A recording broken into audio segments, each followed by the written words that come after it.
Hello അസ്സലാമലൈക്കും, welcome back. അപ്പോൾ ഇന്നത്തെ വീഡിയോ ഒരു മൈലാഞ്ചി ഉണ്ടാക്കുന്ന വീഡിയോ ആണ്. അത് ഒരാൾ ഗ്രാമ്പു, ശർക്കര, ജീരകം ഇതൊക്കെ വെച്ചിട്ട് ഉണ്ടാക്കുന്നുണ്ട്. ഞാൻ ഒന്നും ഇടല്ല, വെറും ചായപ്പൊടി പഞ്ചസാരയും മാത്രം.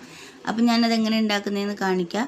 2 ടേബിൾ സ്പൂൺ ചായപ്പൊടിയിലേക്ക് 3 ടേബിൾ സ്പൂൺ പഞ്ചസാര എടുക്കണം. പഞ്ചസാര ഇപ്പോൾ കുറച്ച് അധികം ഇട്ടാലേ അത് നല്ലോണം ഉരുകിയിട്ട് കുറച്ച് നേരം നിൽക്കും, അല്ലെങ്കിൽ അത് കുറവായെങ്കിൽ പെട്ടെന്ന് അത് കരിഞ്ഞു പോകും. അതുകൊണ്ടാണ്.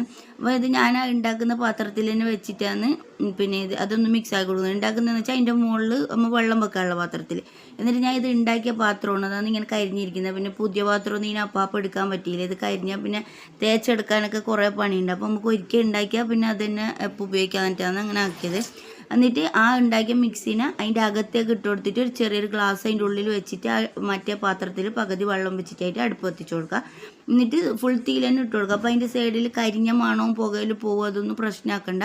എന്നിട്ട് വെള്ളം കണ്ടില്ല ഇതേപോലെ ചെറുതായിട്ട് കുരുകുരുന്ന് തിളച്ച് വരുമ്പോൾ നമുക്ക് തീ ഓഫാക്കിയതിന് ശേഷം ഈ ആവി പോയതിന് ശേഷം ആ ഗ്ലാസ് നമുക്ക് എടുത്തു കൊടുക്കുക. ഗ്ലാസ് എടുത്തു കൊടുത്തിട്ട് ഇത്രയും നല്ല കറുത്ത കട്ടൻ ചാവലത്തെ വെള്ളമൊന്നും കിട്ടിയിട്ടുള്ളത്.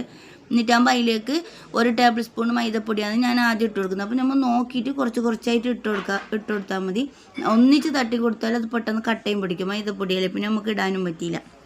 അങ്ങനെ ഞാനിതിങ്ങനെ ഇളക്കി കൊടുത്തതിന് ശേഷം പിന്നെയും കുറച്ചായിട്ട് ആവശ്യമുണ്ടായിരുന്നു. പിന്നെ ഞാനതൊരു കൈപ്പൊടിയിൽ ഇങ്ങനെ ഒരു നുള്ളി എടുത്തിട്ടാണ് ഇതിലേക്ക് ഇട്ട് കൊടുക്കുന്നത്. എന്നിട്ട് നമുക്ക് അതിനെ നല്ലോണം ഒന്ന് മിക്സാക്കി കൊടുക്കുക. അപ്പോൾ ഇതൊന്ന് വെക്കാൻ പാകത്തിനുള്ള മിക്സായിട്ട് തന്നെ വരണം. എന്നിട്ടായിട്ട് നമുക്ക് എന്താക്കുക, അത് എൻ്റെ മൈലാഞ്ചി ഇതിപ്പോൾ ശരിയായിട്ട് വന്നിട്ടുണ്ട്. ഈ കളറിൽ തന്നെ കിട്ടണം, എന്നാലും ഇത് പെട്ടെന്ന് ചുമക്കോളും. മറ്റേ കറുപ്പ് കളറ് മൈദപ്പൊടി കൂട്ടിയിട്ട് കൊടുത്തിട്ട് കളർ മാറി കിട്ടുമ്പോൾ നമുക്ക് 2-3 പ്രാവശ്യമല്ലോ ഇത് വെക്കേണ്ടി വരും. അതുകൊണ്ടാണ്. അപ്പോൾ ഇത് ലാസ്റ്റ് ആ പാത്രത്തിനുള്ളിലുള്ള ആ സാധനം ഉണ്ട് കരിക്കട്ടെ ഇങ്ങനെ ആവും. പിന്നെ അത് ഞാൻ ഇത് പെട്ടെന്ന് വെക്കാൻ എളുപ്പത്തിനേക്ക് ഒരു പൈപ്പിംഗ് ബാഗ് എടുത്തിട്ട് മറ്റേ കേക്കിൻ്റെയൊക്കെ പൈപ്പിംഗ് ബാഗാണ് അതിലേക്ക് ഇത് ഒഴിച്ചു കൊടുത്തിട്ടായിട്ട് അതിൻ്റെ അറ്റം പിടിച്ചിട്ട് ഒന്ന് കെട്ടി കൊടുക്കുക. എന്താണെന്ന് പറഞ്ഞാൽ പിന്നെ ഇത് കുറച്ചല്ലേ ഉള്ളൂ, അത് വലിയ പൈപ്പിംഗ് ബാഗ് ആയതുകൊണ്ടാണ് കെട്ടി കൊടുക്കുന്നുള്ളത്. എന്നിട്ട് ഇതാകുമ്പോൾ നമുക്ക് നഖത്തിനാണെങ്കിലും എന്തിനാണെങ്കിലും ഇങ്ങനെ പെരങ്ങാണ്ടെന്ന് വെച്ചാൽ അങ്ങോട്ടും ഇങ്ങോട്ടൊന്നും ആകാണ്ട് നമുക്ക് വെക്കാൻ എളുപ്പവും നമുക്ക് ഇത് ഇങ്ങനെയൊക്കെ വരച്ചെടുക്കാനും പറ്റും. അപ്പോൾ ഇത് എളുപ്പത്തിൽ ഉണ്ടാക്കാനും പറ്റും. ഒരു പ്രാവശ്യം തന്നെ വെക്കുമ്പോൾ തന്നെ നല്ല റിസൾട്ടും കിട്ടും. ഞാൻ ഇത് വെച്ചിട്ടുള്ള റിസൾട്ടും കൂടെ കാണിച്ചു തരാം. അപ്പോൾ ഇതെങ്ങനെയാണ് ഈ മൈലാഞ്ചി വെച്ചിട്ടാകുമ്പോൾ ഉള്ളത്. നഖത്തിന് തന്നെ ഒരു പ്രാവശ്യം തന്നെ നല്ല കളറും കിട്ടും. അപ്പോൾ ഇന്നത്തെ വീഡിയോ ഇത്രയേ ഉള്ളൂ. വീഡിയോ ഇഷ്ടമെങ്കിൽ ലൈക്ക് ചെയ്യുക, ഷെയർ ചെയ്യുക, സപ്പോർട്ട് ചെയ്യുക, സബ്സ്ക്രൈബ് ചെയ്യുക. അസ്സലാമു അലൈക്കും വറഹ്മത്തുള്ളാഹി വബറകാതുഹു.